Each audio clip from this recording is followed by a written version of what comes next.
Hello guys, welcome back. In today's video, I'm going to show you how to use Microsoft Authenticator.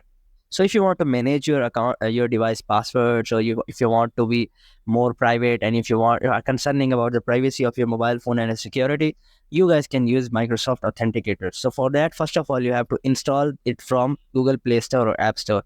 So for that, you have to open up Google Play Store or App Store and simply go to the search bar and simply search for Microsoft Authenticator. Just simply select the first option, and here you guys can clearly see the Microsoft Authenticator. You don't have to select the first option because it is Microsoft Defender, but we have to install Microsoft Authenticator.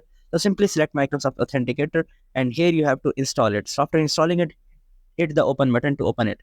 So now after hitting it, now you guys have to allow the permission. You have to simply accept it, and you guys can just simply hit continue. Now you have what you have to do is just simply add your account, sign in with your accounts, Microsoft account, or you guys can create a new account, add a schoolwork, or you can scan it from here. Now here in the authenticator section, you have to first up add the account, and you guys can add authenticators. It is kind of a password manager for your Microsoft. Here all the passwords of your application is stored in here, or all the password of the website will be stored here, and you guys can manage your password, or you guys can view your password anytime in your password section below. So when it comes to the payment section below, you have to tap on it, and all your payment details will be appeared here, and you guys can simply manage your payment details in the Microsoft Authenticator in this payment section.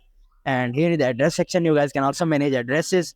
Here in the verified IDs, you guys can have to just simply add your accounts, and you guys can verify your IDs here.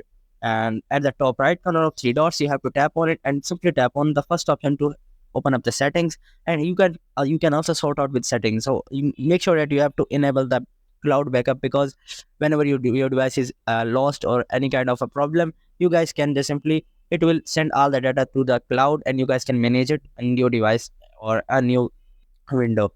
Or you guys can sort out with all the settings if you want to sort out, and if you want any kind of setting, you guys can manage it from here. So I hope this method find you well. Do like, share, subscribe. Thank you so much. Bye bye.